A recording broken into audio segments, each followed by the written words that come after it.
You saw it. I know you saw it because I saw it. I was there. I saw what the hell happened. The Clippers are down 0-2. Familiar territory. But does this spell doom? Is this the end for them? Are the Phoenix Suns desperate to go to the NBA Finals or destined to go to the NBA Finals? On a morning like this morning, I would be sitting up there and saying, excuse me, we got to talk LA. We got to talk LA. But guess what?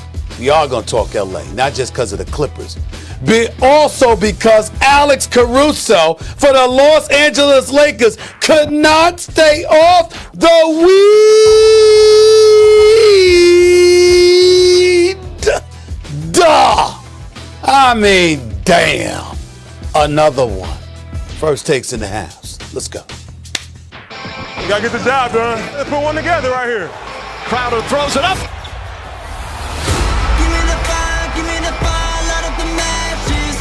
Booker's going to go back to the locker room. Devin Booker drills it. Paul George misses a pair, and the Suns with a chance to win it. If he throws it, you got to try to dunk it. Crowder looking, throws it alley-oop. Oh! Ayton puts it down! He puts it down! Suns win game 2. Jay made a great pass. I just finished. Enjoying the win tonight and getting ready for LA. Last night was ridiculous. Edge your seat. What's going on, everybody? Welcome to First Take. Thank you for being with us. Hello, Max Kellerman. Molly. I'm Molly Karen Rose. Stephen A. Smith. Good day. Saw you all over the coverage. Fellas, let's get right into it. What's so funny to me is Stephen A. got 90 minutes sleep because of airline delays, right? Yeah, He said he was going back to take a nap at the place. There's always a million things to do. Good luck getting a nap in. And then the game ended late last night, and there was stuff to do after the game, and he's working on. You didn't catch up on any sleep. You're not fooling anybody. I did. He's right. You're absolutely right. I heard you on the cold open. You could barely get the words out. You're right. You're absolutely right. You're absolutely right. I'm tired as hell, but I'm ready. You're always ready when the light goes on. You're always ready. When the light turns on, so does Stephen A. So let's do this because that finish, unreal, guys. Again, the Suns shining up 2-0 as they head to LA. Still no CP3 or Kawhi Leonard.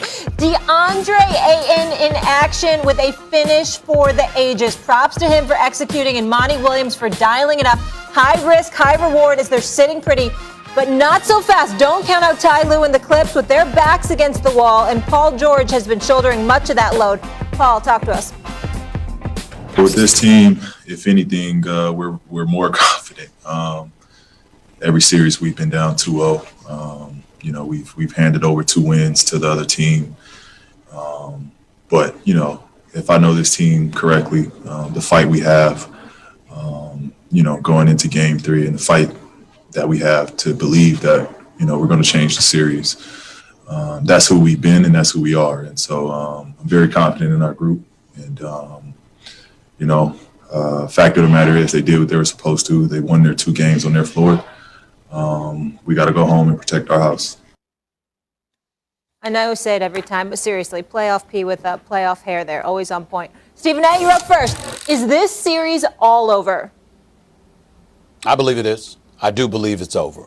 And when I say it's over, I mean the Phoenix Suns, I believe, are going to win this series. It doesn't mean it's not going to go 6 games or 7 games or 5 games. I don't give a damn. I'm just telling you that when the series is over, I believe the Phoenix Suns will be going to the NBA Finals. Because I don't believe the Los Angeles Clippers without Kawhi Leonard can beat the Phoenix Suns the next 4 out of 5 games. It's really, really that simple to me. That's where I'm at with it, Max.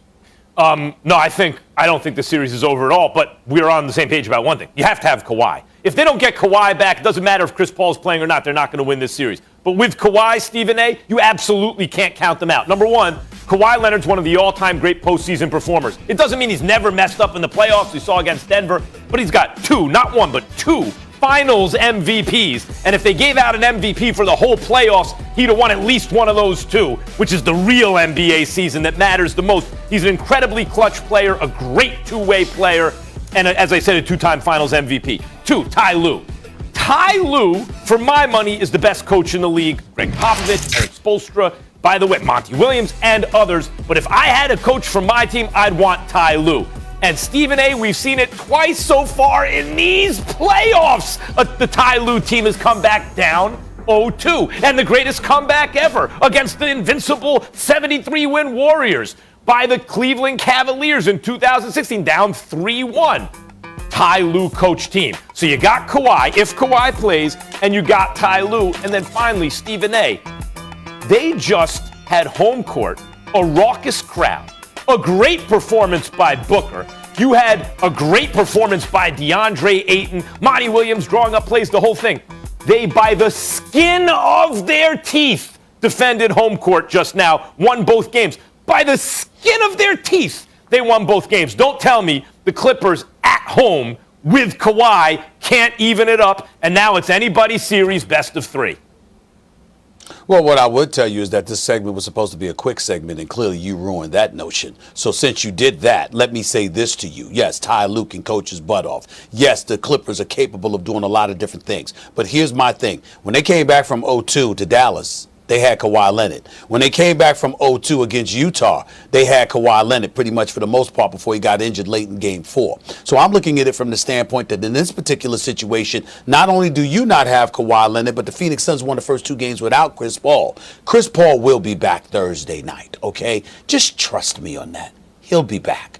And as a result of him being back, and Devin Booker, by the way, how many games is Devin Booker going to play like he played last night? We don't see that very often from Devin Booker. I don't think we'll see it again. I think he'll play significantly better than he did last night. Cameron Payne, a reserve, comes off the bench, Max. A backup point guard comes off the bench, okay, and drops 29 with 8 assists in 37 minutes without one single turnover. Let me tell you something right now. When I think about that, I think about a Cameron,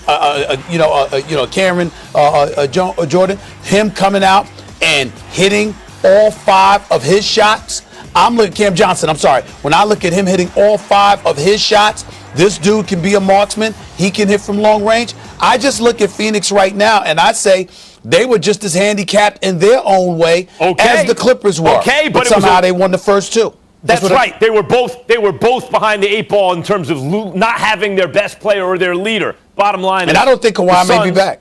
That's a whole different story. If that's the case, I'm hearing the same sort of thing. Then it is over. But if Kawhi comes back, keep in mind, on the road, they lost by a single point on a miracle play after Paul George missed both free throws. Yeah, let's talk about that, Max. I'm glad you brought that up. So Paul George, an 85% career free throw shooter, missed the 2, as you just mentioned, 8 seconds remaining.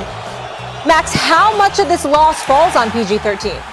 I can't put it on Paul George. Look, that moment's not for him. I know he hit a clutch shot before then, but it didn't surprise me that he missed those free throws. He has a reputation in the playoffs for a reason. But Stephen A., he's a number 2. He's not a number 1. They're playing without their number 1. And he didn't have the most efficient game, but he played well enough that his team was in a position to win, right? If you're going to count those free throws against Paul George, then you also have to count Kevin Durant's air ball against KD. I'm just saying, most people don't count that against KD. I'm not counting this against. I'm not saying Paul George is the reason they lost that game. Well, recline back in your chair and take notes about the game of basketball. Right here, right now. Because that's one of the most utterly nonsensical things that came out of your mouth. When you talk about Paul George, okay? Paul George showed up and went on a personal 8-2 run, Max Kellerman. But did you know that this season, first of all, for his career, Paul George is an 84.7% free throw shooter? This season, he was shooting 86.8% from the free throw line.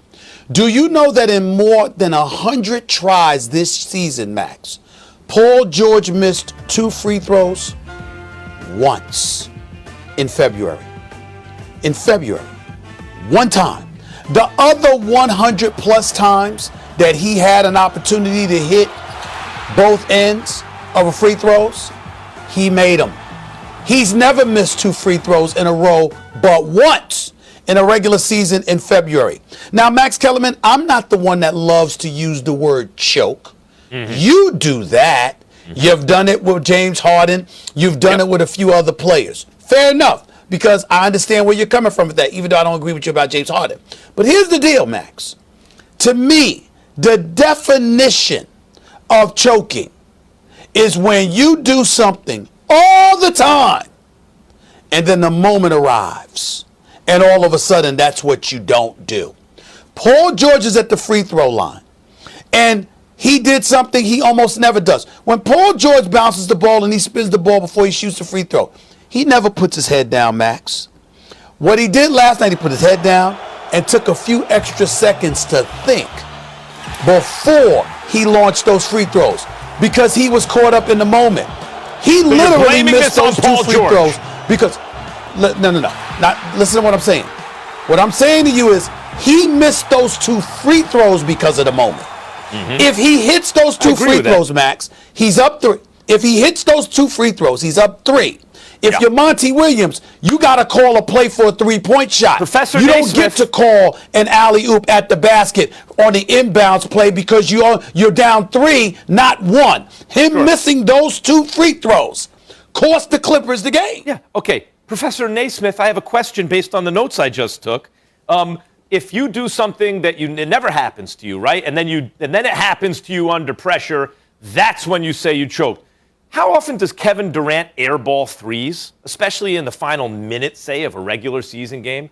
Is he airballing threes? Almost never. KD airballed a 3. Now, I'm not going to say it's KD's fault that KD When did he airball a 3? He airballed a 3 in the last I'm sorry, series. I honestly don't remember. In Game when 7, did he airball a 3? Last shot of the game. With the game on the line, he could have he could have 3 seconds left in the game. Really? Yeah. Really? You Yeah. mean, hold it. You mean a guy that played all 53 minutes? You just said, and when shot did he airball a 3? Hold on, time. Hold on, wait a minute. But he played all 53 minutes, and he dropped 48. That is just, Max, I ain't gonna lie to you. I'm sorry. That's just a dumb statement. That's just an absolutely dumb statement you just said. Except that he dropped 48 I am making points. the point. He was busting their butt. I am making and the point. point. Is he was a contested 3, He and he had no legs. KD had a great game. If it was not a good 3 to take, he had 3 more seconds to get a shot off. He should have taken a higher percentage shot. He thought he had a matchup. He had an open look. He took the shot. He missed it. And his team lost. It was Game 7. Why are you allowed to talk basketball? That's the definition Why of do I have to listen to you If talk you're going to basketball? blame Paul George for the missed free throws, you got to blame KD for the missed 3. So you're comparing a free throw. Yeah, so he had a good look at a 3. He airballed it. Hold on. You're comparing a free throw in regulation from a guy that got rest that usually makes the free throw to a guy that shoots a contested 3 after playing Stephen A. 52 I'm minutes not and blaming 55 KD seconds. That's what or you're Paul doing? George. I'm not blaming either one of those dudes. But if you blame Paul George, then you got to blame KD. I want extra money from the company. Listening skills. That I have to listen to this man talk basketball. Yes, Miss You don't need to listen to him. Jimmy Listen to Pitaro, me. Norby Wilson. I want more money to have to listen to you. Yes, Miss Molly. Oh, my God. I'm listening. See, my Lord. Thank you. Go ahead, Molly. I apologize. I took notes for It's Stephen all- A. I'm listening to Molly. All right. We're gonna come back to this a little bit later. But guys, as great as last night's game was, it was almost soured by the. It's gonna hurt. It's not gonna be easy. You're gonna get knocked down, eliminated, humiliated. MJ went through that. LeBron went through that. All those things is part of being great. You cannot keep me down. Flex on him, Giannis. We are built for this. Job is not done. You cannot keep me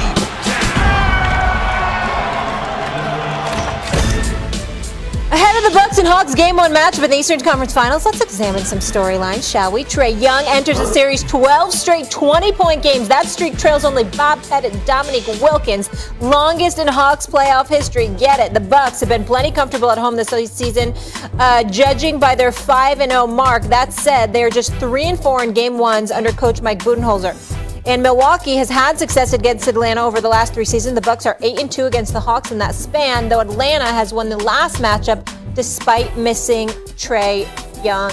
You know what it is. Atlanta at Milwaukee, Game 1 tonight. Trae Young and Giannis.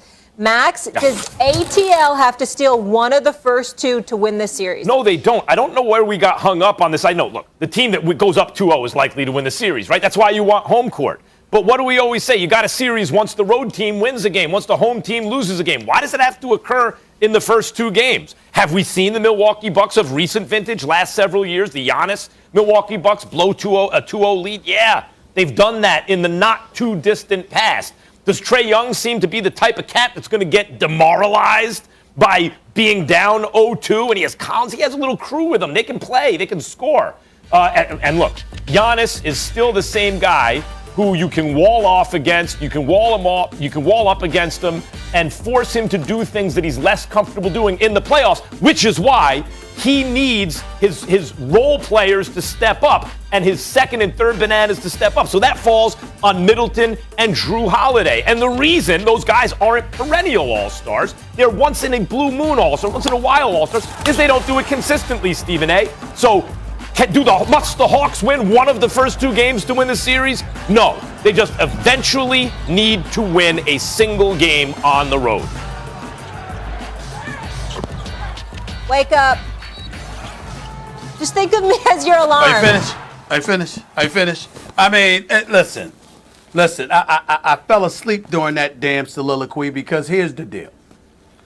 We're not looking at history or tradition or what the records show about teams being up 2-0 as a reason for saying the Hawks can't afford to be down 2-0.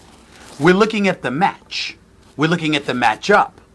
And the reality is that when you see the personality transplant on the defensive side of the ball that this Milwaukee Bucks team has had since PJ Tucker has arrived.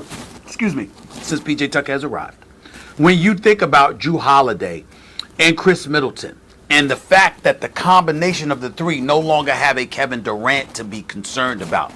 Certainly Trae Young is a star and Trae Young can ball and we all know that. But he's no Kevin Durant.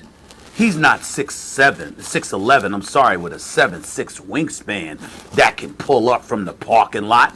He's a miniature guard who's cat quick, who can cause you some problems if you're not careful. We get that.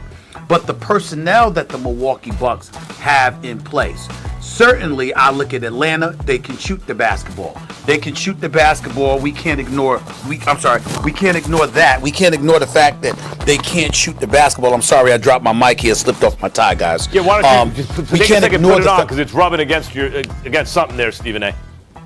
I got you. Got me now? You got me now? Gotcha. Yep. Got me now? Yep. Okay. All right. Thanks. You can't ignore the fact that Bogdanovich and Collins and these guys can shoot and play. But if you look at Milwaukee, Max, I got to be honest with you. I'll be shocked if this series goes past 5 games. It just shouldn't go past 5 games. Unless you hack a Giannis and you send him to the free throw line and he does a poor imitation of Ben Simmons at the free throw line. Unless you do that, there is no excuse for this Milwaukee Bucks team, considering its size, its perimeter shooting ability, its defensive prowess, its experience, the fact that even if Giannis is bad, he can still give you 25 and 10, along with their depth. There is no reason why the Milwaukee Bucks shouldn't go up 2-0, go to Atlanta, steal one of those two, and come back to Milwaukee and close it in 5 games. I'd be shocked if that didn't happen. By the way, I like the Bucks in this series in 5 or 6 games, something like that. About that, we agree. What I'm saying is, I don't think their success, the potential success for Atlanta, is predicated on them stealing a game on the road. In other words, they can lose 2 on the road. I think they're going to lose a series anyway, but that not because of that. They can defend home court. They're fully capable of beating the Bucks 2 at Atlanta, and then eventually, like I said, just about the other series, you just have to win a single game on the road. It doesn't much matter where in the series that occurs if you defend home court. But I think if you steal one in Milwaukee, then chances are you'll get one in Atlanta, and you'll come back after 4 tied 2-2 with a best of 3, which I think would put them in a really formidable position. I think if you fall down 0-2, then that's not the case. I don't see them winning 2 straight in Atlanta to tie the series. That's one thing to point out. And Max, what I want you to think about is this. Even though we saw Milwaukee collapse, we saw them a couple of years ago in the conference finals succumb to Kawhi Leonard. Because Kawhi Leonard, when Nick Nurse walked into the locker room, as my man Phil Handy, he was on All the Smoke a little while ago with Steven Jackson and Matt Barnes, and he was highlighting what a dog Kawhi Leonard is, obviously complimentary, of course, that's what I mean by that. And what he was talking about was how Nick Nurse walked into the locker room after they were down 0-2 and said, we got a few adjustments to make. And Kawhi Leonard said, the adjustment is I'm guarding Giannis. period, and walked out the damn locker room. And that was that. And the series turned from there. But you also had Kawhi going berserk, a bigger guy, 6'8", couldn't be pushed around, could do his thing. Last year in the playoffs, when they lost to Miami, who was the guy making noise? Yeah, we saw Tyler Hero and other guys, but Jimmy Butler was up in them as well, and Bam Adebayo. What I'm saying is with Atlanta, the key is going to be Trae Young. And when you consider how miniature he is, it reminds me of a couple of years ago when they went against Boston, when Kyrie was there. And Kyrie was in Boston, and as electrifying as he could be, even though you still had Jason Tatum, Jaylen Brown, and those boys, the reality is a miniature dude going up against Milwaukee doesn't bode well for them. And that's how I view Atlanta. The way I look at this, I like the Bucks to win, and partly it is because Trae Young is small, because Drew Holiday is as good as you can do guarding a small guard. Like, if you need a guard matchup and you have a dynamic point guard on the other team, but he's small, you want Drew Holiday on your team. That's what Milwaukee has, and that matchup, I think, is pivotal. He ain't going to stop Trae Young, but he can limit him in certain ways. So I also like the Bucks to win. But the way I view this question, do they have to steal one, is what's the personality of the best player on the team, on Atlanta? What's the character of their leader? Trae Young does not seem to me, we haven't seen him in this position before, but he does not seem to me to be the kind of guy who we're down 0-2 and he won't rise to the occasion. He seems to me, match up, whatever, he is going to give it his best effort and lead his team to at least a victory or two that they wouldn't otherwise have. In other words, it's not like we're down 0-2, series is over, because I don't think Trae Young is that kind of player, whatever his height.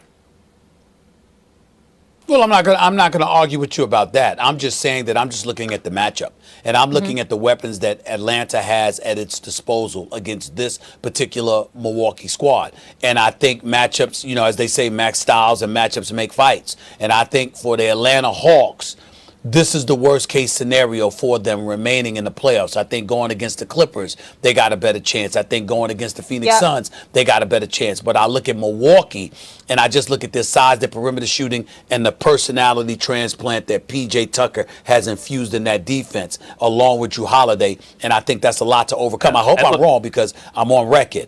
I'd rather be in Atlanta. Atlanta's the fourth best team left in the playoffs. So I'm rooting for them. If we had to rank the best teams left in the playoffs, most people would put Atlanta fourth out of four.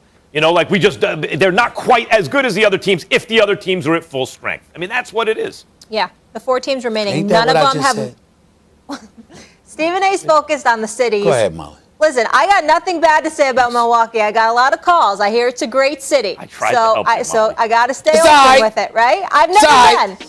All right, It's and I all had a great know what I needed to get, and see, you guys are messing me up here. Now we just got to move forward. What was the biggest reason for the Suns' win last night? We'll look at PG's missed free throws, Monty's perfect inbound play, and some aggressive. Suns beaming, taking a 2-0 lead as the series shifts to Los Angeles. Still no CP3 or Kawhi Leonard. Devin Booker, not his best night. DeAndre Ayton with an alley-oop that will go down in playoff history. Mr. Smith, where are you? Let me see that face. What was the biggest reason for the Suns' win? Well, to me, the biggest reason was two-part. Number one, it was Cameron Payne, as I mentioned earlier, a backup point guard that obviously has been counseled and tutored by CP3, that played 37 minutes, shot 50% from the field, 12 or 24 shooting, finished with 29 points, 8 assists, not a single turnover in 37 minutes. That is a spectacular game numbers-wise. It didn't look spectacular because there was a lot of sloppy basketball on the offensive side. The guys were just missing shots. I should say sloppy because they didn't have a lot of turnovers last night. They just weren't making shots. I'd bring him in and DeAndre Ayton, who was it, at 24 and 14. The brother's playing big time. You got to give credit where credit is due. Former number 1 overall pick that was picked ahead of Luka Doncic and Trae Young is flat out balling and validating his stature as a former number 1 overall pick, because you can't teach 7 feet, and he's really the lone big man that they have. So I give them to a lot of credit, no question about it. That's what comes to my mind more than anything else. Well, when one guy takes two, who am I supposed to talk about now exactly? I'm going to talk about DeAndre Ayton, because that's the reason, Stephen A. DeAndre Ayton was the number 1 overall pick, and guess what? You can't call him a bust. You cannot call him a bust. If you're the number 1 overall pick and you can't be called a bust, you're a hell of a player. And DeAndre Ayton was already on his way. CP3 clearly accelerated that this year. Let me tell you why they won last night. And the Clippers so far have demonstrated to me they're the superior team on a neutral court. If you need miracle plays and the other team to miss free throws and everything and you're winning by a possession at home, then you're probably beating a better team. Let me tell you why they're winning, though, without their leader, without Chris Paul. Because DeAndre Ayton has come of age. He has arrived in these playoffs. He matched up with AD, too green. I mean, AD was hurt, but no, that was not the case. AD had his hands full with DeAndre Ayton. Oh, now it's Jokic. How's he going to stop Jokic? Because Jokic could kill you passing, too. He did that, too. DeAndre Ayton has elevated himself now to all-star status. When the season starts next year and we look at him, we're going to be thinking potential all-star this year. He has a very good chance to make that team and make it on an ongoing basis. And what does that mean?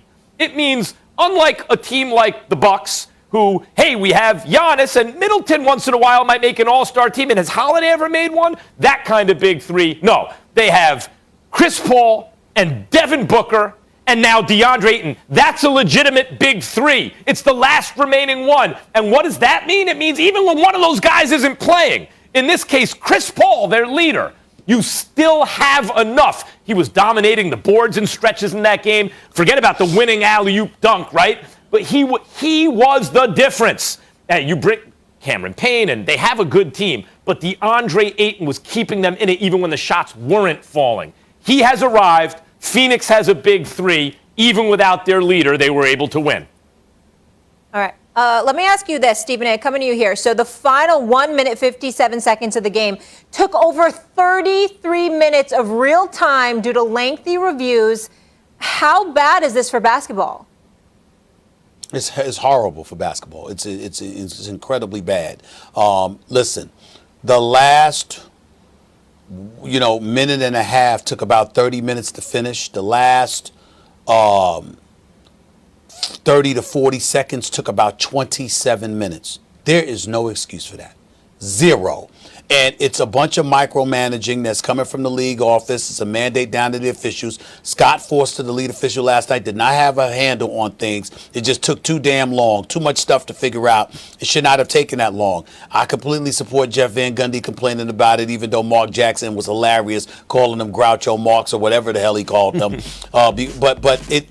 Listen, basketball is a rhythm game, like a lot of other sports. And you have to take that into consideration, and we have to accept human error. Now, obviously, you have with the advent of instant replay and all of this other stuff and technology, Max, where you can slow things down and get it correct. We understand the importance of that.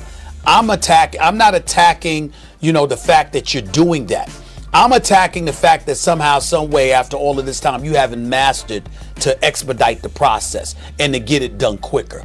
Because you got to take into account the fact that you're playing within the flow of a game and you're affecting potentially someone's performance. If you play basketball, Max, and you're sitting on the bench, what was the thing that we went off about Frank Ntilikina, with the Knicks when they lost to the Atlanta Hawks in Game 1? What we went off about, Max, was that Tom Thibodeau pulled Frank Ntilikina off the bench. Cold, hadn't played him the entire game. Right. And flat out cold, you're asking him to guard Trae Young. Basketball is a game of There's something flow. to be said for that. Well, but that's a coach messing up or a player messing up. That's not the officials. In this case, you got the officials disrupting the game because clearly they haven't mastered their art to the degree that they should have, so you can expedite this process. I think it's an incredibly bad look for the league, and it definitely was a bad night for Scott Forster, the official. Right, this is the debate show, but I don't think we disagree about this one. It's just that we're just going to agree about this. I think there are two separate issues. One, should you even involve instant replay the number of times that they did, because it messes up the flow of the game, right? That's one. But two, like the NFL, what takes so long? What the hell takes so long? I'm sitting in my living room. I can see in 5 seconds on instant replay. Okay, sometimes I think I know, and then they show another angle, and I go, maybe see the third angle. Stephen A., I'll know in 15 seconds the right call on my couch, right? But people who are trained in this, who have the technology right there, it takes them a minute and a half, 2 minutes, 5 minutes. It's absurd. It's absurd. Make the best reasonable guess you can make based on the instant replay and move on, if you're even going to use it. Now, sometimes there are things like that play with Devin Booker when Pat Beverly poked it out and everyone was complaining about it. Yeah. Actually there, I understood why they did the call the way they did. Usually when a guy pokes it out, it's at least simultaneous. Like if he's not the last guy to touch it, his hand's on the ball at the same time as the other guy. What instant replay showed there was, no, in fact, clearly, Devin Booker's hand was on the ball last, even though Pat Beverly forced it out. No one liked the call, but by the letter of the law, they got it right. I'm not beefing with that. A lot of people have beef with that. I'm not even beefing with that. But get the thing done and move on. It does not need to take that long. Again, if you're on your couch and you know you're 90% sure within 15 seconds, why do they need to take 5 minutes? It's ridiculous. It ruined the flow at the end of that game. And you're empowering the officials to dictate an outcome when you lag like that. And you got to remember, the game took over 3 hours. The game took over 3 hours last night. Even the last play. The last play, Monty Williams draws up the last play, and Jeff Van Gundy was calling for it, right? So it was a brilliant play, yeah, but Jeff Van Gundy knew what to do, directly into the alley-oop. But you don't even have time to set everything up if there's not so much time taken on replays. It's like extra timeouts. No question. Thank God for naps and espresso. Otherwise, I wouldn't be here right now.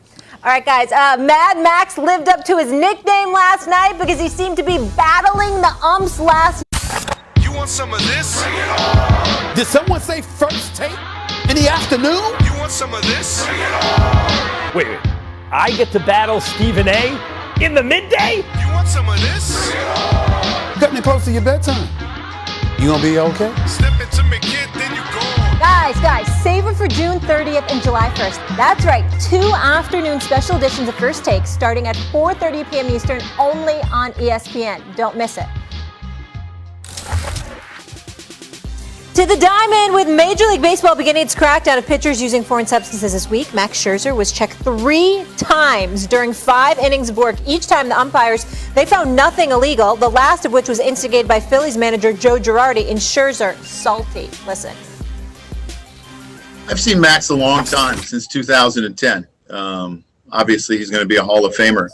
But I've never seen him wipe his head like he was doing tonight, ever. Going like this, right? So it was suspicious for me. He did it about 4 or 5 times. I didn't mean to offend anyone. I just got to do what's right for our club. The only part that was sweaty on me was actually my hair. So I had to take off my hat to be able to try to get any type of, try to get some type of moisture on my hand to try to, mix with the rosin. For me, that's the confusing part. Is I'm just trying to get a grip of the ball, and you can even watching that previous at bat, the ball slipped out of my hand, almost drilled somebody in the face.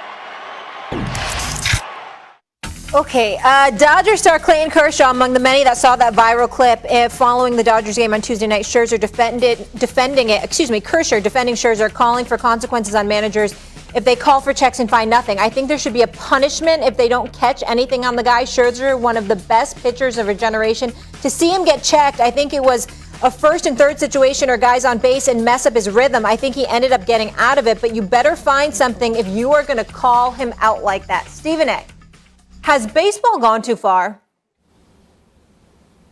I think yes. Bottom line is, sometimes we all know shenanigans go on with pitchers. And Max, I won't go long with this, Max. I'll go with you, and then I'll come back after you say what you have to say. But you can go a bit too far, and I think that last night was a perfect example. I'm going to say this, Max. I think Girardi should be ashamed of himself. I really do. I side with Clayton Kershaw on this. And I'm going to use the word ashamed when it comes to Joe Girardi, a man of very, very, very high integrity, for this reason. Because of his high integrity, because of the principled man that we all have known him to be from his days with the Yankees, obviously, to now, a great manager as far as I'm concerned. When you cast suspicion on somebody, it has weight. It matters because we know how principled you are. So to just dismiss it as you didn't mean to offend anybody, but you just got to do what's right for your team. No, it's bigger than just your team. It's bigger than just the game. You are questioning the integrity of a 3-time Cy Young Award winner, a surefire first ballot future Hall of Famer, one of the great pitchers this game has ever seen. who had already been checked twice because that's allowed in the game, to then call upon him to be checked a third time, you are casting aspersions and great levels of suspicion on Max Scherzer. And if there is no evidence for that, to you to sit there and just say, oh, I've never seen him put his hand in his head like that and all of that stuff, knowing how the high integrity man that you are, the principled man that you are, and the weight that you cast the suspicions on somebody would bring, because you're so respected as an individual. It's not just about the game, and it's not just about your team. It's about the overall game of baseball and the integrity that you brought into question about Max Scherzer. If I'm Max Scherzer, I would have a huge problem with Joe Girardi, the man today, because a game is not worth what he did to Max Scherzer. Max Scherzer did not deserve that. That's what I took from it, Max. I disagreed with your point in the beginning. I thought you argued it persuasively, but I have a different, bigger point to make, Stephen A. I love baseball. I know you did too. I know your dad was a big baseball guy. You know, my father grew up in the South Bronx, like in the shadow of Yankee Stadium, basically in the 40s and 50s. Like, I love baseball. But I'm just sad about this, because the only time we talk baseball is when there's a scandal or during the World Series.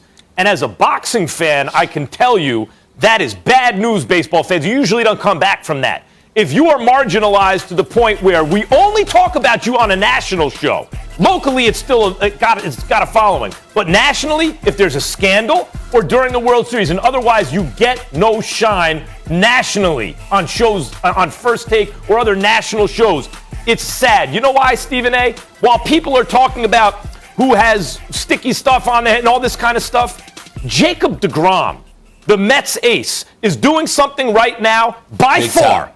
Look Big in time. the world of sports this year. No one's come close to doing what he's doing in the NBA, Major League Baseball, or the NFL. I mean, this dude has 12 starts and a .5 ERA to start the season. This is one of the great streaks ever, history of sports. And no one's talking about it because we're talking about, and by the way, when they checked him for sticky stuff, he was laughing. He's like, check me all you want. I'm clean. So it just makes me sad as a baseball fan. I thought you argued your point persuasively, but I think there's a bigger point here. Max, Stephen A., I'm sorry to cut you guys off. Max, you were so great on this, but we got a heart out here. When we come back, Kawhi Leonard has been one of the best players in the NBA over the last decade since he was drafted 10 years ago today. Time flies. But is he the biggest draft day steal ever? Our guys say no way. We get into that next. Pick in the 2011 NBA Draft, the Golden State Warriors select Klay Thompson from Washington State University. With the 15th pick in the 2011 NBA Draft, the Indiana Pacers select Kawhi Leonard from San Diego State University. With the 30th pick in the 2011 Draft, the Chicago Bulls select Jimmy Butler from Marquette University. Yes, the 2011 draft somehow 10 years ago today. So guys, let's get into this. This segment, what, Max Kellerman? It's called Molly's Deal because it's dealer's choice and I'm the dealer. So I want to know, who is your biggest draft steal of all time that didn't go in the top 10? Max, you're up first. Jokic, clearly, easily. Jokic didn't go in the top 10, he didn't go in the first round. In the modern era, no other second-round pick has ever won an MVP. He is the reigning MVP of the NBA, taken in the second round. Greatest passing big man maybe ever. Can shoot the lights out as a low, down low. And he was a second-round pick. It's Jokic. Stephen A., who you got? Max, I give you credit where credit is due. I wasn't even thinking about that. You're absolutely right. I would tell you, just for, I wasn't really thinking about this subject too much because it was just an opportunity for me to give Klay Thompson praise. I saw his video where he was working out again yesterday, got back on the court for the first time. This was the 11th pick in the 2011 NBA draft. Kyrie Irving was picked before him, obviously. Guys like Derek Williams, Enes Kanter, Valanciunas, Bismarck Biyombo was picked ahead of him, Brandon Knight, Kemba Walker, Jimmy Fredette was picked ahead of him. Klay Thompson is one of the top 5 shooters in the history of basketball. A career 42% shooter, from three-point range. He's so lethal, and I miss him so much. I cannot wait until he's back on the court healthy with Steph Curry. It's just my own personal affection kind of thing. I just love watching him. That's all. Max is right about Jokic because he was a second-round pick, but I'm just a Klay Thompson guy, man. Let me throw another name at you guys that everyone loves. Manu Ginobili. Yep. Right? 16 years with the Spurs, 4-time champion. I thought about him. Right? I mean, come on. He went 57, as in he almost was not drafted. Right, almost undrafted. Moses Malone was the last top guy undrafted. Yep. All right. Yeah. All right, that'll do it for us. The ABA. Really. We'll be back tomorrow breaking down the game. Stephen A., get some sleep. We will see you in the morning. Bye, everybody. Get some sleep. Everybody want to focus on the Philadelphia 76ers. Doc Rivers, Ben Simmons, and all of that other stuff. You know what I'm focused on? What the hell happened across the river? That's what I'm focused on. Brooklyn, stand up. KD, Kyrie, James Harden, home. Just like the rest of us. That's what the hell is on my mind right now. Not to say that the other stuff ain't on my mind, because it is. And it's bad enough that's on my mind. With Molly and Max here. But I'm being touched by magic this morning. Get ready, y'all. First takes in the house. Let's go. Both teams in a win or go home situation. Something that most people think, a lot more at stake, obviously. Game 7 is what everybody wants. Oh, baby, a right hand jam. We're starting to get some pace. Floats for Capella, who grabs and flushes. Fires a long three. And that might be the Sixers season. This team is special, man. Winning this building, Game 7, it's huge for us. Good day. What's going on, everybody? Welcome into First Take. We have a 5-time champion, a Hall of Famer, a business mogul. He can dress in a smile that lights up any room. Irvin Magic Johnson. So good to see you, sir. Thank you, Molly. Thank you for coming to the East Coast for a hot second for us. You'll be with us the entire show. Oh, I'm happy to be here, too. My brother. Well, you know, you called, bro. I'm here, man. Come on, man. And I feel you. Good to see you, Max. You too, Magic, always. And dressed for the occasion. Guys, we got a lot to talk about. Stephen A. teased it. Let's do this. We ready? We ready? Oh, hell okay. Yeah, you want to start in the East Coast? Because I can do that. All right. Let's do that. We start with last night's elimination game. The Hawks were too much for the Sixers and advanced to face the Bucks in the Eastern Conference Finals. This series has been all about Trae Young and Joel Embiid. Embiid putting up 31, 11, and 3, but it wasn't enough. Ben Simmons, meanwhile, struggled. 5 points, 8 boards, and 11 assists in that pivotal play where Simmons turned down a scoring opportunity inside and passed the ball to Thibault. Joel, talk to me. I don't know how to say it, but I thought the turning point was just, we had an open shot, and we made one free throw, and we missed the other, and then they came down and scored, and we didn't get a good possession on the other end, and Trae came back and he made a 3, and then from there down 4, and then it's on me. I turned the ball over and try to make something happen from the perimeter. But I thought that was a turning point. Doc, do you think Ben Simmons can still be a point guard for a championship team like the one you guys want to become? Yeah, David, I don't know that question or the answer to that right now. So I don't know the answer to that. Gentlemen, pay attention to these numbers, will you? So not Doc Rivers' best coaching effort. His fourth straight game 7 losses are tied for the longest such streak in NBA history. His 29 losses with an opportunity to clinch a series are the most among all head coaches. Rivers has an NBA worst 341 win percentage in such situations. Magic, you are up first. Who looks worse here? Is it Doc or Ben Simmons? Well, it's definitely Ben Simmons. Doc doesn't play. So we have to remember Doc has won a championship, so he knows what he's doing. Listen, when you're the second best player on your team and we say, hey, he's a star, he's been an all-star, you got to perform like one. And Ben Simmons did not do that. He wasn't aggressive. But the Sixers lost this series in Game 5. If they had won Game 5, they would have won this series. But they lost the series when Coach McMillan of the Hawks did that hacker Simmons, and they couldn't go to the free throw line and hit those free throws, and that's where they lost this series. And then he lost his confidence in Game 5 as well, right? And so Now it's time for a new destination and a new place for Ben Simmons. It'll be great for him. It'll be great for the organization. Rich Paul's got to go out and do his thing as his agent to get him in a place where he can thrive, get his confidence back.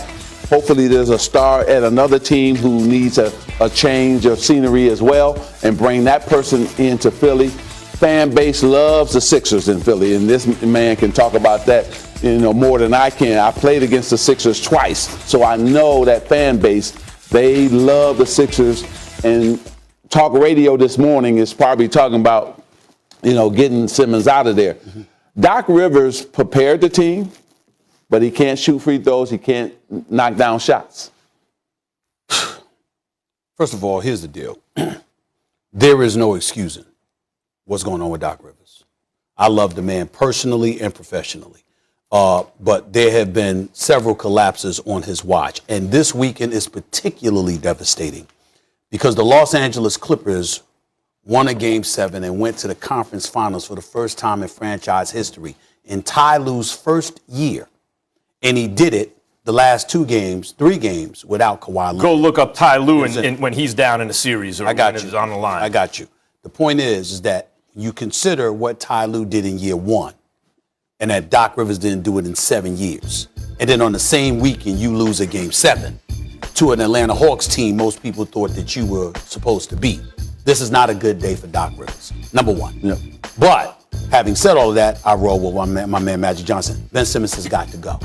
He's 24 years of age. He's a star talent. Right. And I'm not saying that Ben Simmons should be given up on because he's some scrub or anything like that.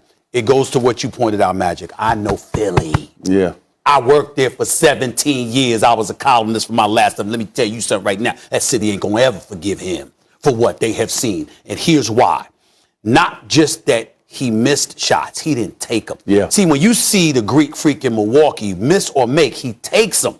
Ben Simmons is literally scared to shoot the basketball. He gave up a wide open dunk because he anticipated he was going to be fouled and didn't want to go to the free throw line.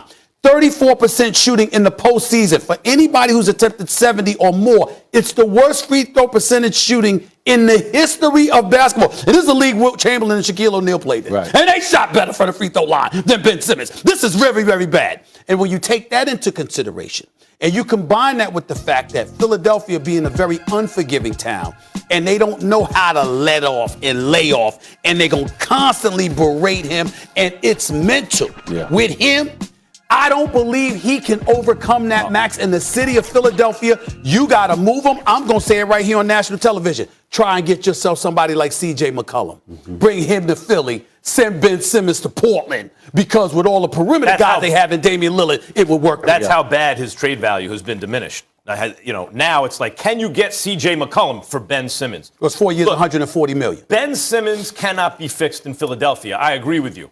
And by the way, the Philly fans get such a bad rap for riding guys. How were they with Markelle Fultz? When he was going through problems, that city supported him. Any little positive thing he could do, they're doing the same thing for Ben Simmons. The city's behind him. He just let him down. I think it's over for him. They've supported him. I think it's over for Ben Simmons in Philly. Can Doc be fixed in Philly? I agree with you both. Ben Simmons got to go. Can Doc be fixed in Philly? Look at what just happened. Look, you're right, Magic. He's already shown he can win a championship. With a big three in a league that didn't have any other big three. They were the only one, got one. Collapsed, more playoff collapses, the stats have been going around, et cetera, et cetera. And I love Doc Rivers. I loved him as a point guard for the Knicks. But we have to be honest about this. You can't play Dwight Howard in that game. Or Shake Milton. Like, those guys can't see the floor. He went 10 deep in a Game 7. Think about what was happening in that game early on. Dudes who were getting cooked. Like, this is just coaching stuff. Gallinari was cooking George Hill. Seth Curry was getting cooked by Herter, right? And then they're playing a backcourt of Trae Young and Lou Will. You got to punish that. Offensively, you have to. They can't play defense. You got to punish But with who? Who are you going to punish him with? Well, if Tobias Harris would be nice if he showed up. Okay, but that didn't happen. Danny Green hurt. His injury hurt the Sixers. So you can't judge Doc Rivers until Danny Green is in that lineup. But this is it. You talked about last season. Doc Rivers wasn't playing against the Denver Nuggets. Kawhi Leonard and Paul George didn't show up in Game 7. Jamal Murray outscored both of those superstars. One man did, right? So that's not Doc's fault. Same thing here. Listen, Ben Simmons got to take ownership and say, listen, this is what's going on out here. I know Embiid's going to give me 30. I got to get at least 20 to 25 for us to win. What do you get for Ben Simmons? And who should want him? Well, a solid player. McCollum would be great because he can shoot. He'll stretch the floor. He can play alongside. And he ain't scared to shoot. Exactly. Stephen A., who do you think should want Simmons? I just said Portland. I think a team like Portland with the perimeter players and the style of play that they have, not to mention the fact that their Achilles heel is defense. Yeah. And Ben Simmons doesn't have Great, that. I think he's the best defender in the league. He can defend anybody. But let me also add this. Here's what I will, again, you're right about Doc Rivers. Here's what to point to, though. Seth Curry is a damn good basketball player, and we've been very pleased by what we've seen from him. He's undersized against Herter. You know it, you see it, That's what I'm saying. you do very little about it. You gotta. I understand Trae Young is a threat, but Trae Young was 4-22 before he hit from the damn logo in the last minute or so. Okay, Herter's hurting you all game long. Right. At some point in time, you got to make that decision. Get off of him. If you got to double up to get the ball out of his hands and force somebody else to shoot, disrupt their rhythm, do something, as opposed to keeping the undersized Seth Curry on. Stephen A., Magic, you guys are right about Ben Simmons. There's no argument. I'm just saying Doc can't slide. Like Brett Brown, you were calling, and you take that very seriously. You're not calling for people's job, but you said you have to take a long, hard look at Brett Brown after a certain amount of time, right? He never got out-coached like that. Oh, hell yes, No, he did. not like oh, that. Hell In yes, he did. In a Game 7 Magic, like that. Magic is here, so he ain't get to Game 7, okay? But what I'm saying, other than Toronto, but Magic's here, so I'm not going to get into it. But hell yes, he did. Doc Rivers, Brown. Doc Rivers just got out-coached as bad as you can get out-coached. No, he got out-coached. Yeah. In Game 7, we always look for a hero, right, on either side. And Herter happens to be the hero for the Atlanta Hawks. He's matched up with a 5'2" guy. Yeah, but he got it going. You got to give him credit. He got it going. The problem, again, goes back to this. Listen, Game 5, that's where they lost it. You can't overlook Game 5. See, in a series, the most important games, you got to win. Against a young team like the Hawks, when you have your advantage and you compound them and get the victory, Game 5 is where the series was either. I have a question for you, Magic. Right. I have a question for you because the question as to where should Simmons go, to me, hinges on who can get between his ears. But there's a problem there. That's right. Who do you think is... And then just a couple of nuggets. And then we got to get a commercial break. Somebody mentioned Porzingis. I'm just getting texts literally. Somebody mentioned Porzingis. I'm not buying that because he's another one that I don't trust. Somebody mentioned Bradley Beal. That's not going to work. The reason why is Washington would never do that deal because Russell Westbrook's problem is shooting. So why would you bring Ben Simmons to add with that? No, it's not going to happen. So you're not going to do that. And then I just got it on good authority. They were watching the game last night in Portland. There's a few people there that would not want Ben Simmons. You said would not. Yeah. Would not want Ben So Simmons. so Magic, who could fix Magic while you were here? They're like, no. Who could fix his confidence? Just like you did. Who could fix his confidence? Like the whole question as to where he goes is who can get to him. You got to have a veteran sitting there that can hopefully get his confidence back for him, right? And also take the pressure off him. You know who he reminds me of? Iguodala. Same situation in Philly. Miscast as a 1, yes. Couldn't live up to the billing. Went to Golden State. Right. Great player. And great player, right? When he was the third guy, no pressure Well, the on him. biggest problem with him was his initials. See, he was AI, okay? But he came to Philly with the initials AI after the real AI was in the building for 10 years. One thing about Iguodala, though, he was never scared to shoot. No, there was no fear in Iguodala. But I'm just saying the situation is almost the same where they didn't live up to the billing of being drafted that high, and then he went where he could now be the third of Draymond, Clay, and Steph, and he found a perfect role. So don't give up on Ben Simmons. He's too young, too talented. Just not in Philly. That's all it is. That's all I'm saying. Yeah. That's all we're saying, just in Philly. Just work on the free throws a little. Worst percentage ever in the playoffs. Well, see, this is where this is where I get upset at young guys. You think you're all of that. And a bag of chips. That's right. In your game. And you haven't been working on your game in the summertime. That's right. Ben Simmons, Rich Paul, your agent, got to get you to work on your game all summer. But maybe this, you got humbled, you know? That's right. Sometimes we're picking the grapes, sometimes we're And drinking the Molly, wine. We've all been there. And Molly, in the off season, half of them are in LA and Miami. No. Yep. You don't I need get to the go feeling there. like- You need to be somewhere else working on your game. Not there. They're working, Too many distractions. they're working on their other game. You can't do it. You can't do it. No.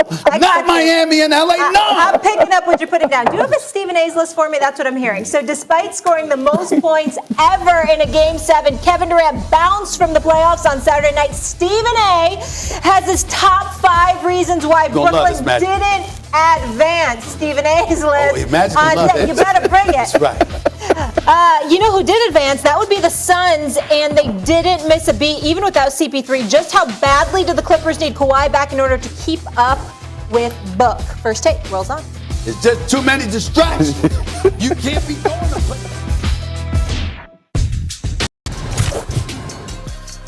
Oh, yeah. The man, the magic man is in the house. So guess what I came up with? I usually reserve Stephen's A-list for the end of the show, but I wanted this near the beginning, Magic, because the Brooklyn Nets are home. They are done, just like the Knicks, but I won't rub it in too much because I was rooting for Brooklyn. Knicks first, New York always with me, but here's the bottom line. There's 5 reasons, Magic Johnson. This is dedicated to you. 5 reasons why the Brooklyn Nets are home right now. Let's go to number 5 on the list. Give it to me right now. Giannis showed up, averaged 32 and 13, wasn't scared of the moment. It's Game 7 in Brooklyn on the road after he did his thing in Game 6. What does he do against KD? With KD putting on an absolute show. Giannis dropped 40. Okay, he didn't disappear. He didn't shrink in the moment. We got to give the Greek Freak love where love is due. Let's go to number 4 on the list, please. Give it to me right now.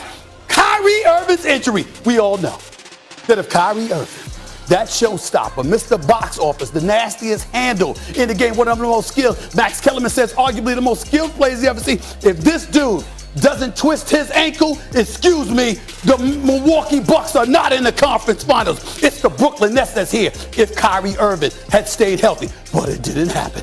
Give me number 3 on the list, please. Joe Harris. Don't get me started with this brother right here. I mean, you're supposed to be a shooter. You are supposed to be a shooter, especially when you're open.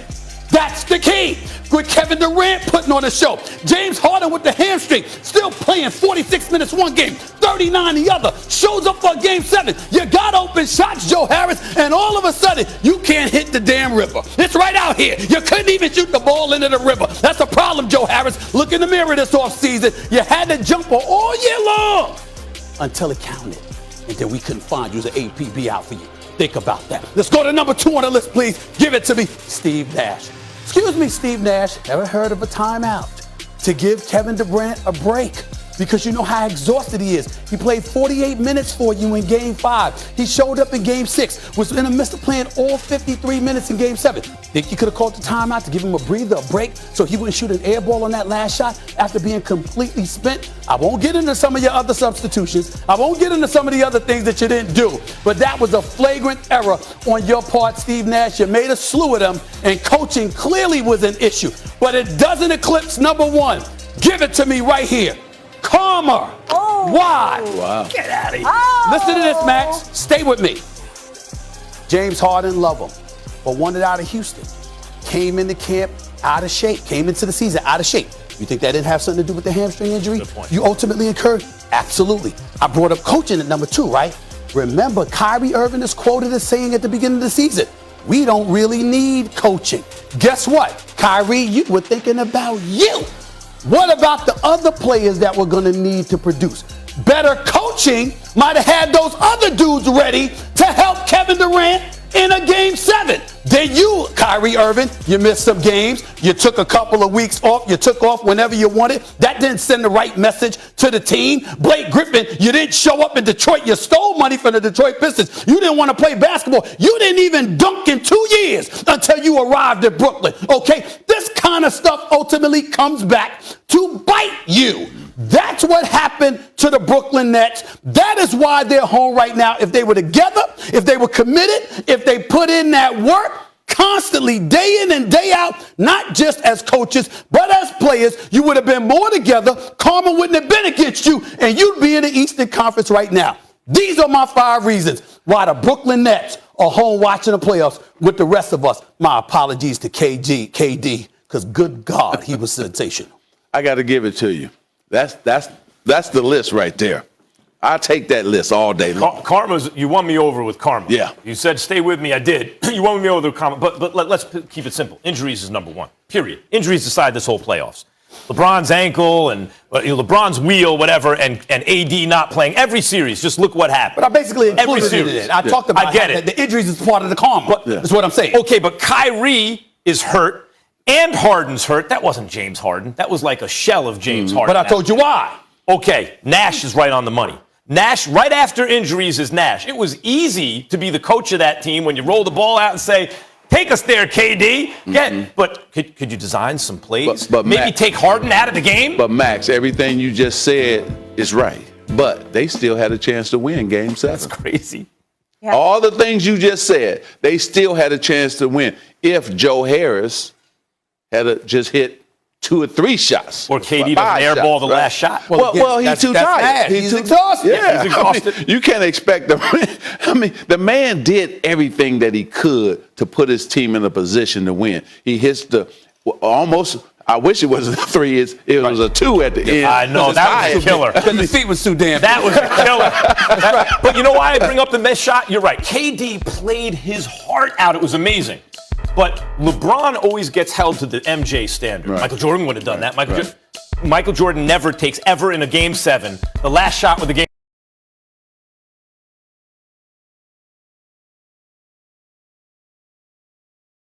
on the line, airballs shot. Just never happens. So I'm just saying KD has played himself to the point now where he has to get the same comparisons that LeBron got. I'm going to break this down. Please do. We finally found out about the Brooklyn Nets. They got 3 superstars.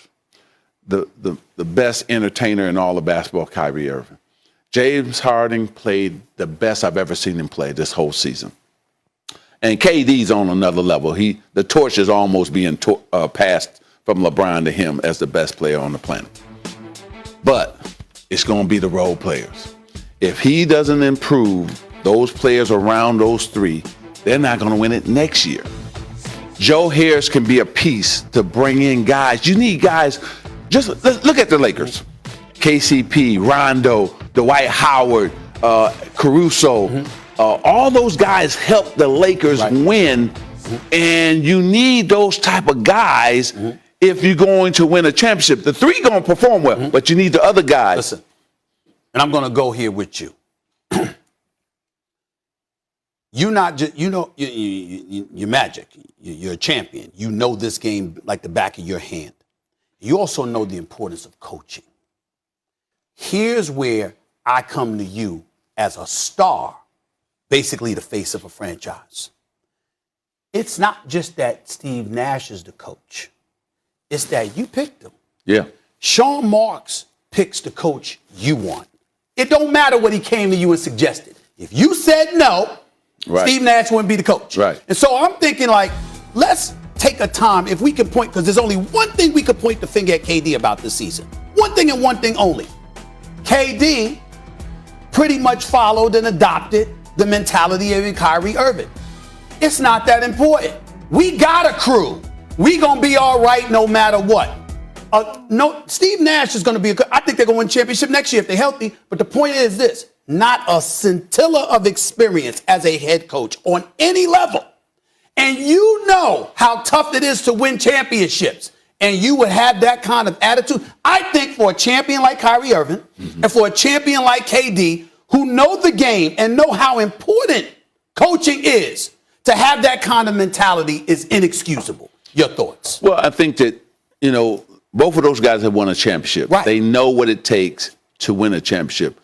Sometimes you look and say, hey, we're good enough. We don't need a coach, but you do need a coach. Yeah. Timeouts or adjustments. Yeah. See, the playoffs, Molly, show you who can really coach. That's when you earn your money. It's not during the regular season. It's the playoff. Who can make adjustments? Nate McMillan made adjustments. Yeah. You can go to the Phoenix Suns coach. Yeah, Monty Williams. Monty Williams made great adjustments. I can blow you away with this. Brooklyn had a chance to have Ty Lue if they wanted him. Ty Lue makes adjustments in every round. Ty Lue. Ty Lue might mess around and be the best coach in the NBA. That's right. Yeah, he might be the best coach in the NBA. If Ty Lue is coaching the Brooklyn Nets, what are we saying right now? Let me say one thing, Stephen A., to you about this Nash point. You won me over. You were on this Nash thing since the beginning, because Magic, I actually disagree about one thing. I think if the big three are healthy, they will lay waste to this league. The role players can mess up. If the big three are healthy, because what you saw, you never really got to see it. It doesn't happen like that, Max. It doesn't happen like that. Okay, I'll say this. You can't just say that because I got three of the best players in the league, we're going to automatically win. That doesn't work like that. And they don't have defensive-minded cats. Listen, those three can score against anybody. Now you bring in one or two defensive-minded guys. PJ Tucker, what did he do for the Milwaukee Bucks? He brought a mentality that was different. He's not soft. All the other dudes before him were soft. So he said, we're not going to play soft no more. So, yes, KD scored 40-something points on him, but he made him earn every one of them. And that's what you need. Brooklyn needs mentality, a tough mentality. They got the scores, but they still got to get some defensive-minded guys. Magic, I'm not arguing with Magic Johnson. I'll just say, if you and Michael and Larry played on the same team, Molly and me could be the other two people, you guys would have won all the time. Like, they have sick talent in that big three. But where I agree with Stephen A., where I think this comes into play about Nash, is what if someone gets hurt? What if now you can't just roll the ball out there going, coach? Bounced. He was right about Steve Nash. He's right about mentality. He won me over with the karma thing. I was right about Ben Karma. Simmons. The number one reason Stephen A. says the Nets are not still in these playoffs is karma. I like that. Who needs their star player back more? The Clippers with Kawhi Leonard or the Suns with their... Chris Paul sat out Game 1 of the Western Conference Finals on Sunday due to COVID-19 health safety protocols. In his absence, Devin Booker came up huge. 40 points, 13 rebounds, 11 assists, triple-double to lead the Suns to victory. Meanwhile, Kawhi Leonard hasn't played since injuring his knee in Game 4 of the Clippers series against the Jazz. Paul George has stepped up with Kawhi out, but it wasn't enough to get a win in Game 1. Magic Johnson, which team needs its star to return more, Clips or Suns? Definitely the Clippers, because I think that with home court advantage going to the Suns, you can win 4 games at home, right? And give up 3 games on the road. So I think the Clippers need Kawhi. And Kawhi probably wants to play and redeem himself, just like we're seeing Paul George stepping up because of what happened last season. So I would say Kawhi needs to be back more for this series than Chris Paul with the Phoenix Suns. Couple of things. As an aside, I agree with Magic about that. I'd also like to remind the viewing audience out here that they're very, very lucky that Magic Johnson decided to just go back to being the ultra successful businessman, not running the Lakers franchise, because the basketball world wouldn't be fair, because Kawhi would have been in the Lakers uniform if this man was still there with LeBron and AD. I'm telling you what I know. He don't have to. I'm telling you what I know. Now, all 3 of those guys were out. All 3 of them were hurt. 3 of them. Well, let me tell you something. They said they had to limp their way to right. All right. Having said all of that, I'm going to tell you it's Kawhi Leonard. Yep. Why? You want me to tell you why? Because without Kawhi Leonard, the Clippers ain't winning this series. Now, I give the Clippers major props. Ty Lue, exceptional job. And that environment Friday night was electrifying. Yeah. I've never seen the Clippers environment like that in my life. Okay, it was something special to behold. And them raining threes and that kid, man, who's right from the Bronx out of Florida State, it was special. You can play. Beverly hit 3 threes, and it was just crazy. It was unbelievable. Having said all of that, this is a different level, because whereas you had Donovan Mitchell and basically nobody else athletically, particularly with Conley hurt, that's not a problem in Phoenix. They're a guard-oriented team with Bridges, all right, Booker, CP3 of these boys, Payne coming off the bench. I like them. But I want to say this for the record with Magic Johnson sitting right here in studio with me. I told you, with Donovan Mitchell, that's D-Wade 2.0. He's special. Devin Booker is the next Kobe Bryant. Yep. I'm saying it on national television. Devin Booker said it. is the next Kobe Bryant. Yeah. It is official. His first playoff appearance. And the brother's a number one option, averaging over 28, dropped 40 in a triple-double in the first game of the conference finals. And just the way he plays, he's an assassin.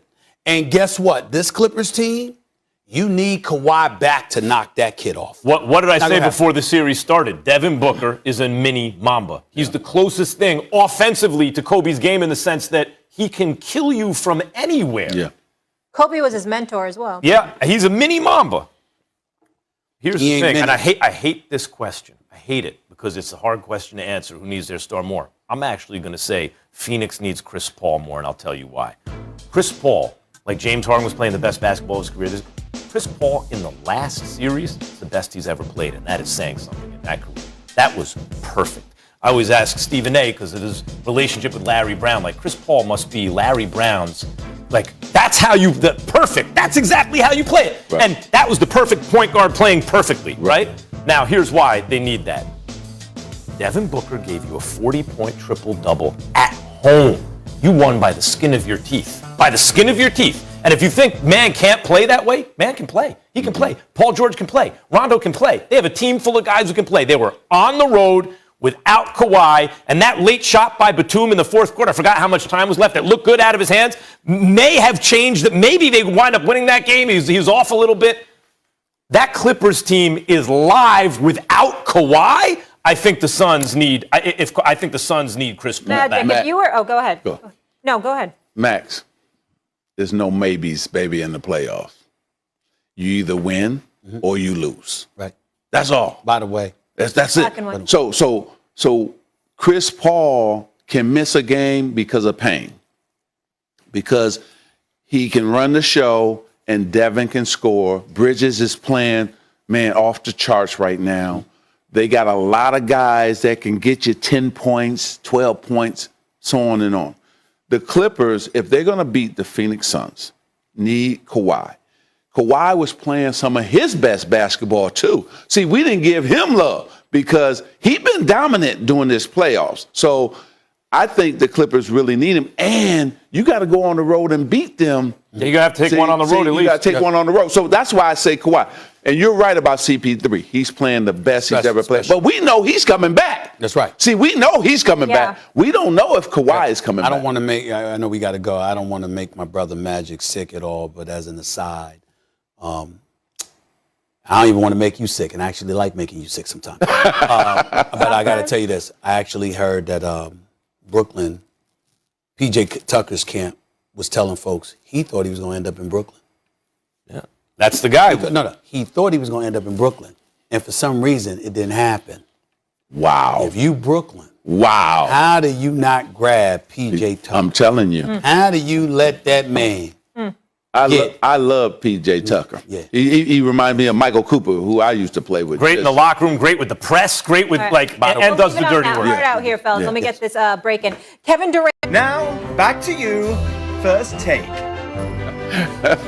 Yes, everybody. That was this date 4 years ago today. And as the mystery books indicate, you'd both be right, as Magic did get LeBron to the Lakers one championship later. I would say that worked out for LA. Speaking of LeBron, guys, a lot of folks say he's still the best player in the league, that the torch has not been passed yet. So that's where we go with this next debate. So after scoring the most points ever in a Game 7, has Kevin Durant, I'm looking at you, sir, officially passed LeBron James as the best player in the NBA? Molly, not yet. Okay. He's got to win that chip. He got to win that championship. And they came up short, just like LeBron and the Lakers came up short this season. So LeBron still has the edge on those championship rings. So I would say not yet. But I tell you, I was just taken back. And I've never seen a guy perform like KD did in that Bucks series, and just like he was doing it from everywhere. So I was very impressed with KD. He's one of my favorite all-time players, and the way he can score, where he can score from, it's just amazing. And I would say this, You know how the torch is being like this, like In the Olympics, the pass in the you're back, they passing got to work on that turn. Yeah. And KD is like got his arm out, waiting on it. And let me just bring this up. LeBron turning. Exactly. That's the question. Let me just bring this up. It's just like Larry Bird and I. We're on the bus. That's right. We're on the bus. Exactly what I was going to bring up. Go ahead. Go ahead. No. You tell it. You tell it. No, first person. Nobody can tell it like you. That's exactly what I was going to do. It's yours. Go ahead. Go ahead. I had this You make me mad now. I need yours. So we're on the bus. Right. And Michael Jordan looks at me, looks at Larry, and says, "There's a new sheriff in town." That's right. After practice. Yeah. That's right. And I said, "Uh-oh." Yeah, that's right. He was right. And he was right. He was right. Yes, sir. And it's KD is looking right now. Go ahead. I've said this to Max on several occasions. So it's the first year KD arrived in Golden State. Mm-hmm. Previous year they had lost in Game 7, OKC, Golden State. They beat LeBron in the finals, whatever. Actually, LeBron beat them in the finals that year. The next year, KD is going up against LeBron. And the first basket of the game, money, KD scores. And KD goes like this and spreads his arm out wide like, let's go. And what I was saying to Max is I said, in basketball parlance, that's when you saying to a guy, I'm here now. Yeah. See, you had me when I had the other crew. But now I got a crew like you do. Mm-hmm. Now it's me and you in KD's mind. Now it's me and you. And that series, even though LeBron averaged a triple-double with 32 points, triple-double, and he was sensational. Yeah. I constantly remind folks, KD averaged 35 on 53% shooting. His brother wasn't playing. And what I'm saying to you is this. I'm partial to offense. I know how great LeBron is. LeBron has a better resume. KD got some work to do to catch LeBron's resume. Right. But I'm talking talent. Mm-hmm. And when I look at the offensive talent of Kevin Durant, and I think about those 38,000 points that Kareem Abdul-Jabbar scored, one guy in this sat up there and said, you know what, I feel like, I think I'm going to catch this record. If he decides, I just think I'm going to catch this record, he's going to do it. Because he's just that unstoppable. To be the sniper that he is at 6'11" with a 7'6" wingspan, who can finish at the free throw line. Let me say this real quick, because we're going to run out of time. Real quick. I'll put it, what's real barbershop talk? It's basketball and boxing for the most part, right? So let me make this barbershop for a second. Sure. LeBron had the undisputed title. Mm-hmm. There was no dispute to his claim, right? Yeah. It's like Tyson Fury when he beat Klitschko. He's the undisputed champ. Then he went away for a while and Anthony Joshua was coming up, right? Now there's a dispute. Whoever you think is champion, there's a dispute at least, right? LeBron, the title has not been taken, but there's a dispute. KD, the way he just played, has a legit dispute, has a legit claim that, hold on, I'm number one, and LeBron's going to have to go out and defend the title again next year. It's up for grabs. He's not the undisputed champ anymore like he was. I thought he outplayed KD in that first series with Golden State and Cleveland. I think you're right. Now there is a debate where before there was never a debate. Yeah. And so it's going to be interesting next year for both of them, right? Can we finally see LeBron and the Lakers against Brooklyn and the Nets? Because we thought we were going to see that this season. But what has happened this season has been great for basketball. Atlanta Hawks, new teams, new superstars. Now Trae Young is a superstar, not a star anymore. Devin Booker is a superstar, not a star anymore. So this has been great for the league. Markets like Milwaukee, a lot of teams we didn't expect. And then let's give him love, because the Greek Freak is a different player than he was the last couple playoffs. He finally understands what he has to do to be effective when they build that wall against him. And Chris Middleton, let's give him love. That guy is real at closing the games for the Milwaukee Bucks. I need to get your thoughts on this, though, guys. Okay. Coming up next year on First Take. There's a lot of Laker fans here, but once the Lakers are gone, if we're not playing the Lakers, you should be cheering for the Clippers. And that's just how I feel, because it's all one city. And I can just feel the love, and I'm just very happy and proud of our guys. you hear that? I heard him. You know I love Coach Lou. I wanted him to coach the Lakers. That's right. But he knows that Laker fans are not going to be pulling for the Clippers. That's it. That's all I'm going to say. And this is what I will say to you. The best thing for Laker Nation is for the Clippers to win. You know why? Why? Because the comfort of being a Los Angeles Laker, I'm talking about as players in the organization, Right. will be gone. And the level of fervor that you naturally have ingrained in you would permeate throughout the whole organization, because there's a champion in LA and it ain't you. We ain't having it. And so from that point, it will hold that Stephen A., organization as you know, accountable. as Put you them on know, their toes. I lived in LA for 6 years, did Max and Marcellus with Marcellus Wiley, my man, on ESPN Radio. Magic, you remember. Yeah. And let me just tell you something. Lakers fans find the Clippers adorable until they come up in the world. Then they hate them. Yeah. There are Lakers fans rather see the Celtics win than the Clippers. Elevate urgency. No. Lakers fans will never root No. for the Clippers. No. That will never Understand happen. that. When Clippers come to Dodger Stadium to watch the Dodgers play and they put them on the screen, they boo. Boo. That's real fandom. That's loyalty. I That's what I'm respect it. saying. Laker Nation always And my stands boy up. Chris Paul, when he